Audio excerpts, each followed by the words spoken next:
Olá, gente, tudo bem? Meu nome é Erika Fujita, sou engenheira agrônoma. Hoje eu trabalho com assistência técnicas a pequenos e médios produtores que estão voltados na produção de frutas e hortaliças. Hoje eu vim tratar sobre um tema muito interessante que qualquer agricultor tem que ter conhecimento.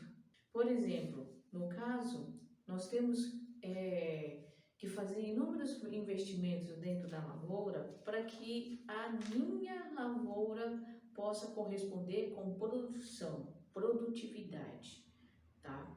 E o que a gente mais quer é quantidade com qualidade. Só que aquele grande volume de produtos, normalmente é difícil a gente conseguir manter qualidade. Então eu prefiro reduzir um pouco esse volume e ter mais cuidado com a qualidade do produto que eu vou colher ou que eu estou colhendo. E ao longo do desenvolvimento da planta, desde o momento que eu coloco a semente no chão até o término da minha colheita, eu venho fazendo, vários cuidados e tratos culturais, manejo e etc, para que essa planta consiga ter condições de produzir o alimento que eu vou colher, ok? Certo. Um dos manejos, tratos culturais de extrema importância que é feito ao longo do desenvolvimento dessa planta é a aplicação de nutrientes através das adubações. Então esse é um ponto que eu venho tratar aqui, que eu quero que vocês entendam, tá? Por que é importante entender? Muitas vezes eu tenho conhecimento do que cada nutriente vai servir para minha planta, dependendo da fase de crescimento que ela está, naquele momento, o agricultor tem condição, de poder oferecer aquilo que realmente vai ter maior demanda, ok? Ou seja, que ela vai absorver mais do solo, ok? Esse é um ponto muito importante, tá? Entrando nessa área, dentro dos nutrientes, nós temos dois grandes grupos, ok? Esses dois grandes grupos, um deles é chamado de macronutrientes e outros de micronutrientes. Os macronutrientes são aqueles nutrientes que a planta vai absorver em maior quantidade, via sistema radicular ou até mesmo via foliar, caso seja aplicado. Mas a principal forma de fornecer macronutriente é na adubação via solo, tá? É a melhor forma de você poder fornecer esse tipo de nutriente à planta. Por que via solo? Porque a capacidade de absorção de moléculas, na raiz é muito maior, tá? E os macronutrientes são aqueles que têm a maior demanda, ou seja, é o que ela vai mais se alimentar. Quais são os principais macronutrientes utilizados na agricultura? É o famoso nitrogênio, fósforo e potássio, conhecido também como NPK. O N é o nitrogênio, isso não tem segredo, é fácil de saber, O P é fósforo. Mas, Érica, o fósforo começa com F e o NPK que você está falando é com P? É um apelido? Não, não é um apelido, tá? Se você lembrar na época da escola, a tabela periódica tem todos os elementos químicos encontrados no planeta inteiro, ok?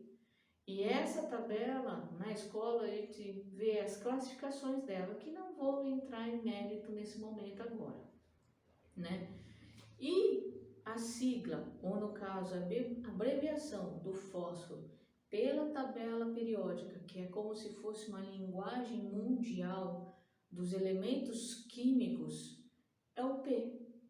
Então, o fósforo é P. Como também o potássio, que é o NPK, o K é o potássio. Se vocês olharem na tabela periódica, o potássio vai ser escrito, né? A sua abreviação é o K. Então, NPK. Ou seja, os 3 nutrientes de maior absorção da planta é o nitrogênio, fósforo, potássio. Ótimo. Mas, Érica, por que muitas vezes a planta vai ter uma demanda maior ou não ao longo do seu desenvolvimento? Uma coisa que eu quero que vocês tenham em mente nesse primeiro grupo, que são os macronutrientes, é que os macronutrientes, eles vão ter sua finalidade, ok? Ou seja, no momento do plantio de frutas ou hortaliças, sendo de maior ciclo ou de menor ciclo, o que vocês precisam ter no solo, em uma quantidade razoável, boa, que possa perdurar nesse solo nos próximos primeiro mês, 1 mês e meio, é o fósforo. Por que o fósforo? O fósforo ele é responsável pelo desenvolvimento do sistema radicular. Porque assim, a planta ela não tem a boca, ela não vai pegar um bracinho e buscar o alimento, né, que ela precisa comer, tá? Com isso, o que ela faz? O sistema radicular ela vai se desenvolver em profundidade e na lateral, tá? Tendo isso em mente, quanto maior é a área de raiz que tem desenvolvida pela planta, né, lá no solo, melhor vai ser a capacidade de absorver água e nutriente, tá? Esse é um ponto fundamental. Então, por esse motivo, eu tenho que estar aplicando uma boa quantidade de fósforo que possa estar ali presente de forma contínua e lenta, pelo menos de 1 mês, 1 mês e meio. Isso para hortaliças que tem um ciclo um pouco maior, que vai girar em torno aí de 8 meses. Agora, as hortaliças folha, como no caso rúcula, alface, espinafres, você vai colher somente a massa verde, as folhas e o caule para ser comercializado. Então, por exemplo, a alface, a rúcula é um de ciclo rápido, 35 dias para a alface, a rúcula com 20, 25 dias, vai depender do clima do momento, né, na qual você plantou as sementinhas. Nesse tipo de plantas, em 1 semana, 15 dias, você já vê o efeito de um solo que tem fósforo e do outro que tem uma certa escassez ou falta de fósforo. A área da raiz é muito maior e isso é importante nós trabalharmos nas primeiras semanas de vida da planta, no momento que ela já iniciou a germinação, tá? Então esse é um ponto extremamente importante. Tenho que trabalhar com fósforo nesse momento. Ah, Érica, mas os outros elementos não precisa? Os outros nutrientes são necessários também? Sim, só que em uma quantidade menor, tá? Por quê? Porque tendo uma quantidade um pouco menor, ela consegue se manter, tá? Então, por exemplo, dentro do solo, se você tiver feito o preparo das covas das hortaliças, ou do canteiro, ou das frutíferas, com esterco, com compostagem, ele já vai oferecer nitrogênio e um pouco de potássio. Só que nem tanto fósforo como realmente a planta precisa. Então aí eu vou precisar do quê? De ter uma adubação, né, rica em fósforo nesse primeiro momento, tá? O outro elemento, conforme ele vai crescendo, ou seja, então passou nas primeiras semanas, primeiro mês, ele já formou, já tem toda a quantidade de fósforo que eu necessito. Então, o fósforo é fundamental pro plantio, ok? Sendo fundamental para o plantio, o que eu tenho que fazer agora? Focar nos outros nutrientes, que é o nitrogênio e o potássio. Bom, o nitrogênio, né, é um nutriente também de muita importância, ok? Nas análises de solo também é um nutriente que muitas vezes você não detecta, não consegue detectar com análise de solo. Ele consegue ser detectado com análise foliar, né? Mas isso é um outro ponto que a gente pode abordar em outro vídeo, tá? Então, o nitrogênio, para que serve? Qual que é a principal função do nitrogênio nesse primeiro momento? É formar massa verde. Essa massa verde nada mais é do que folhas e os primeiros caules, que são aqueles caules mais tenos, mais macio, não tão rígidos, né? Então, nesse momento eu preciso ter folhas para formar principalmente a condição de fotossíntese.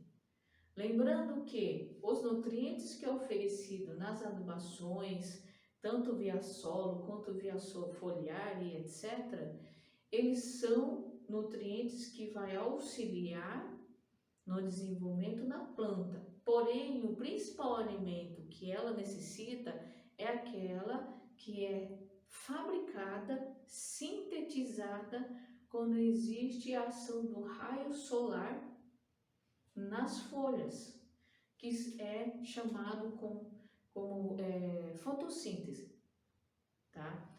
Muitas pessoas não entendem o que é fotossíntese. Se vocês quiserem, a gente pode até falar um pouquinho sobre isso, mas não agora. Então, o nitrogênio ele é importante porque ele é responsável pela formação de folha. E sem folhas, como eu sempre falo, se uma planta não tiver uma quantidade boa de folhas, ela não vai ter uma boa produção. Só de eu bater o olho já sei. Isso serve tanto para frutas quanto hortaliças, porque se eu não tiver folha, eu não vou ter condição de sintetizar meu alimento, fabricar meu alimento dentro da planta. E a fruta é o que vai mais precisar dessa energia que a planta vai, o que? Desenvolver através da fotossíntese. Lembra que eu já falei a vocês que a planta é o único ser vivo do planeta todo, né? O reino vegetal é o grupo de seres vivos que tem a condição do que? Fabricar sua própria vitamina, tá? Fabricar vários tipos de compostos, muito importante para a alimentação humana, e fabricar açúcar, que nada mais é do que energia, tá? Então esse é um ponto extremamente importante para eu colocar aqui. Por isso que é muito importante vocês terem frutas e hortaliças como fonte de nutriente no seu dia a dia, né? Então vamos voltar aqui. O nitrogênio serve para esses pontos, que eu vou ter a formação de massa verde. Isso vai já garantir a minha produtividade. Se eu tivesse toda a parte de folha, toda aquela área foliar, uma boa formação, vocês podem ter certezas que vão ter condição de ter uma boa produtividade. Isso é fato, tá? E o nitrogênio é um dos principais responsáveis para poder dar essa condição, que é o que nós levamos após algumas semanas do plantio. Então, assim, você fez o plantio da hortaliça ou da muda de frutíferas, você vai passar um período de tempo, no caso de hortaliça é curto, no caso de frutíferas é um pouco mais longo, que é o quê? É o período de tempo que você vai deixar a planta ali focar na absorção de fósforo. Depois desse tempo, eu vou focar na aplicação de nitrogênio com o potássio também. Mas, Érica, para que serve o potássio? Hein? O potássio também ele é utilizado para poder ajudar na formação dos tecidos e principalmente também para garantir a minha produtividade. É o que vai fazer com que flores consigam ter um desempenho bom e também na formação dos seus frutos, que é o que a gente vai colher e levar na comercialização. Mas o potássio tem um papel muito importante, principalmente para quem compra. Por quê? É o potássio que vai dar a característica de sabor, textura, cheiro, cor, tudo que você faz com que goste de uma hortaliça ou que goste de uma fruta. Então aquele sabor, aquelas hortaliças saborosas, com uma textura crocante para algumas que gostam, ou até mesmo alguma textura mais macia. Então toda essa parte sensorial que envolve todos os sentidos de quando a gente se alimenta, você é intensificado e melhorado com o uso do potássio, tá? Então esse é um ponto muito importante. Ou seja, dessa forma, depois dos primeiros dias ou semanas que a planta focou na formação de raiz para poder absorver todo esse suco nutritivo e a água, você vai estar aplicando junto com o nitrogênio e o potássio também, para que ela já possa já estar fazendo com que todos esses tecidos tenham essa característica de gostoso, tá? É o que faz uma pessoa gostar de brócolis. Como também eu sei que tem gente que não vai gostar, mas tudo bem, né? Aqui não vou discutir esse ponto de gosto, mas é dessa forma que nós vamos trabalhando. Então eu chamo o potássio como um nutriente muito importante para pós-colheita, que é o que? A partir do momento que eu colho o fruto ou retiro a alface do canteiro e direciono para a venda. E se o meu consumidor comer o fruto, a hortaliça e gostar, significa que o potássio tem um dedinho ali, né, de responsabilidade por isso está acontecendo. Então é um elemento importante também. Então, recapitulando, nitrogênio, ele vai formar toda a massa verde, essencial para manter toda a planta, né, se alimentando e se desenvolvendo. O fósforo é o que vai fazer a formação da raiz, tá? Lembrando que plantas grandes, ela tem um crescimento constante. Com isso, eu tenho que ter o fornecimento de fósforo de forma constante também, que no caso são as frutíferas. Elas não vão simplesmente interromper o crescimento da raiz só porque passou os primeiros meses de vida. Não, pelo contrário, elas vão continuar porque a planta vai continuar a crescer também. E a raiz, além de absorção, ela é responsável pela sustentação da planta.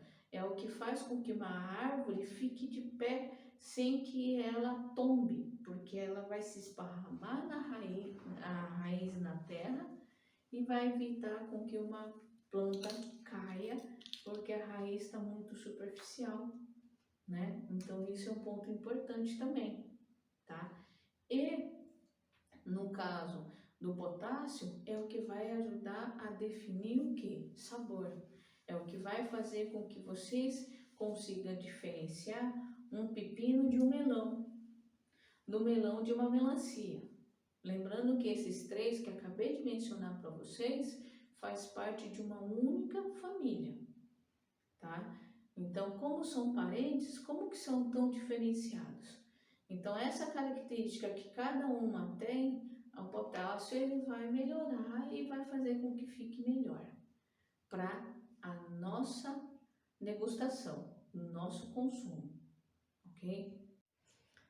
Então, esse primeiro pedaço, né, essa primeira parte que eu falei sobre os macronutrientes, são os que têm maior demanda na planta, né? Por isso que são macros.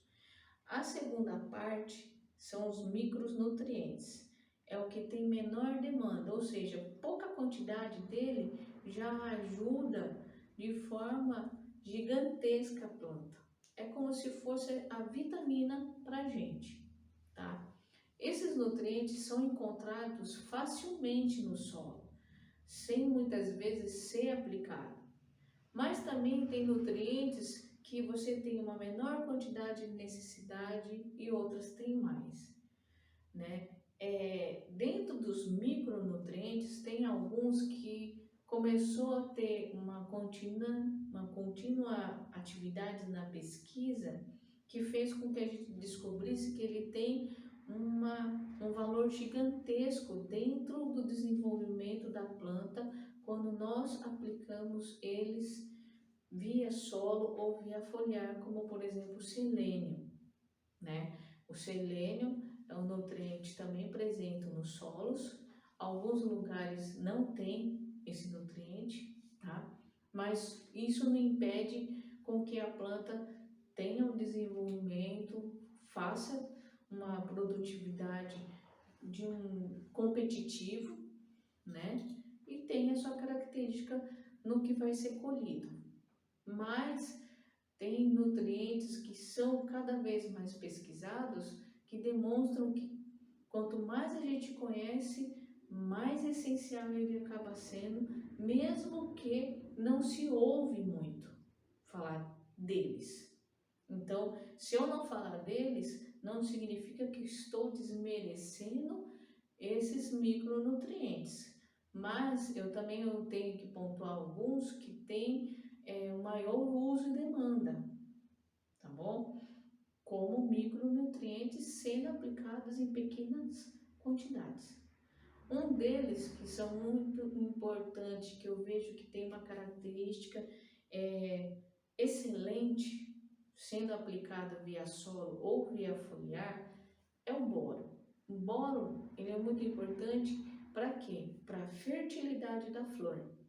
Ele vai garantir com que o pólen, né, vinda de uma outra flor ou da mesma flor, ela consiga fecundar o óvulo, né, que está contido dentro do ovário, tá? E cada óvulo nada mais é do que uma futura semente. E o ovário, vamos falar de fruta, é aquela polpa, né, que a gente consome. Então, o que a gente come nada mais é do que o ovário da flor.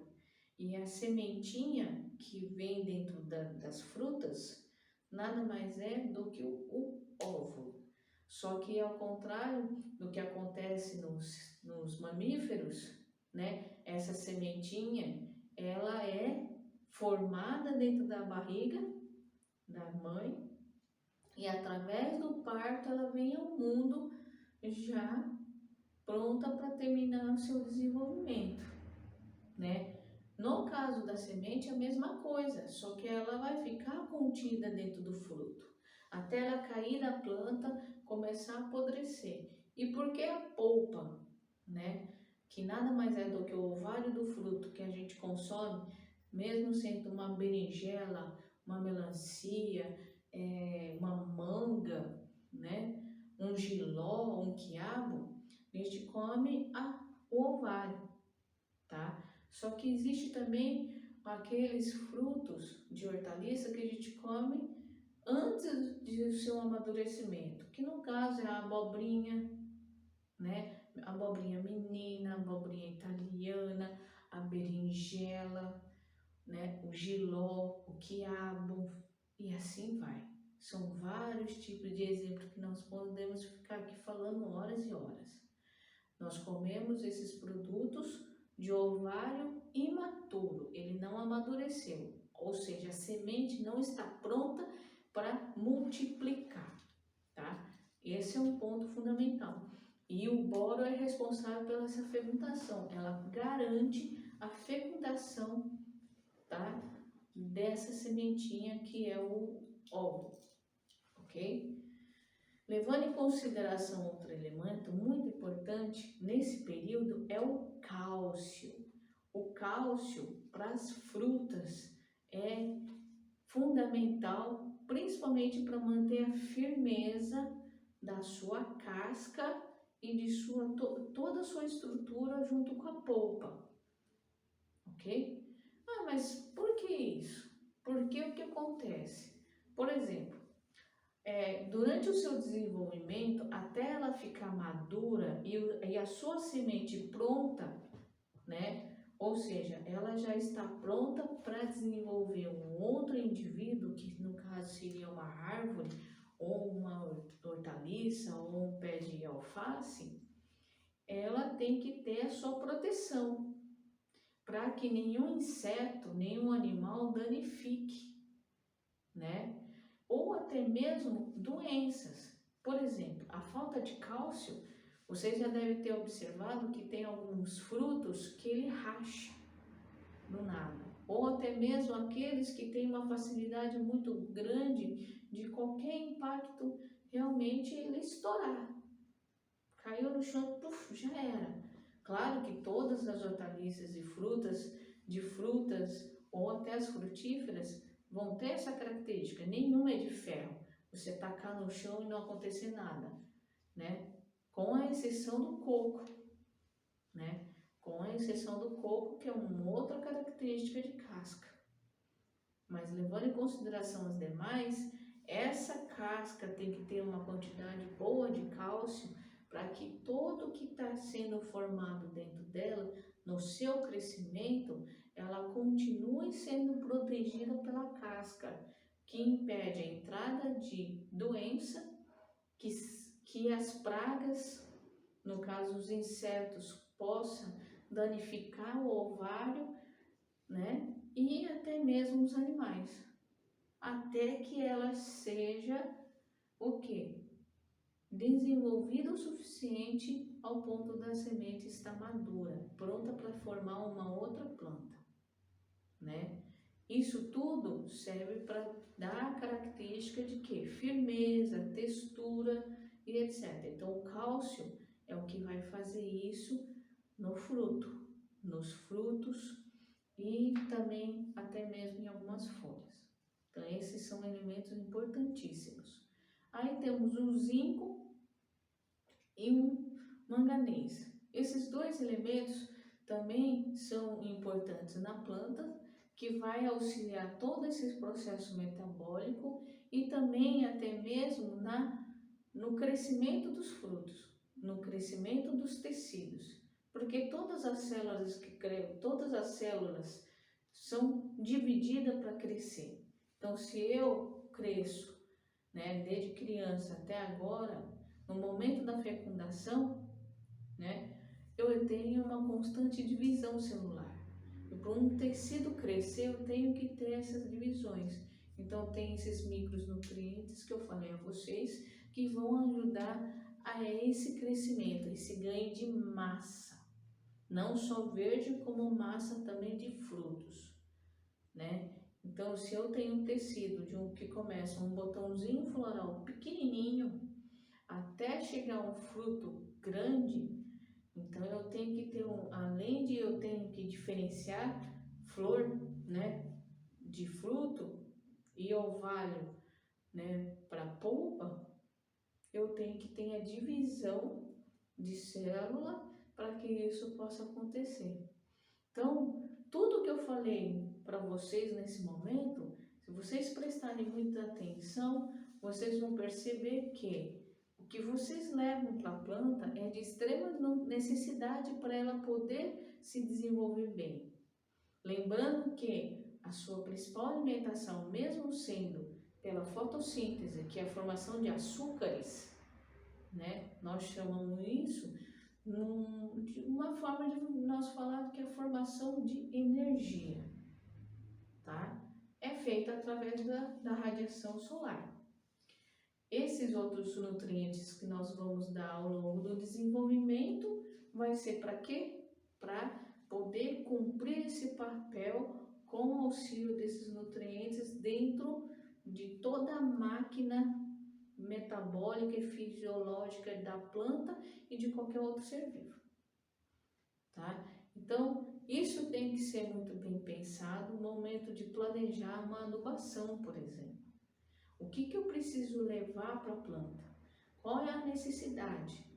Então, isso é formas de poder dimensionar uma solução de fertirrigação, uma adubação para o cultivo orgânico, uma adubação do cultivo convencional, tá? Então, isso tudo vocês têm que ter em mente para vocês poderem escolher e também saber onde cada nutriente vai entrar no decorrer do seu desenvolvimento, até o momento que vocês escolherem esse produto, tá? Então, gente, eu espero que vocês tenham gostado do vídeo, né? Desde já, eu deixo aqui aberto, tá? Para receber qualquer pergunta, dúvida, o que vocês não entenderam. Érica, explica melhor sobre essas coisas, né? Fale mais sobre esse assunto, explore mais, porque o que eu falei para vocês é uma pequena introdução, só para vocês terem ideia. Mas se a gente for falar sobre nutrientes e o que ela vai fazer dentro da planta, a gente vai ficar aqui dias comentando, tá bom? Então aguardo vocês até um próximo vídeo.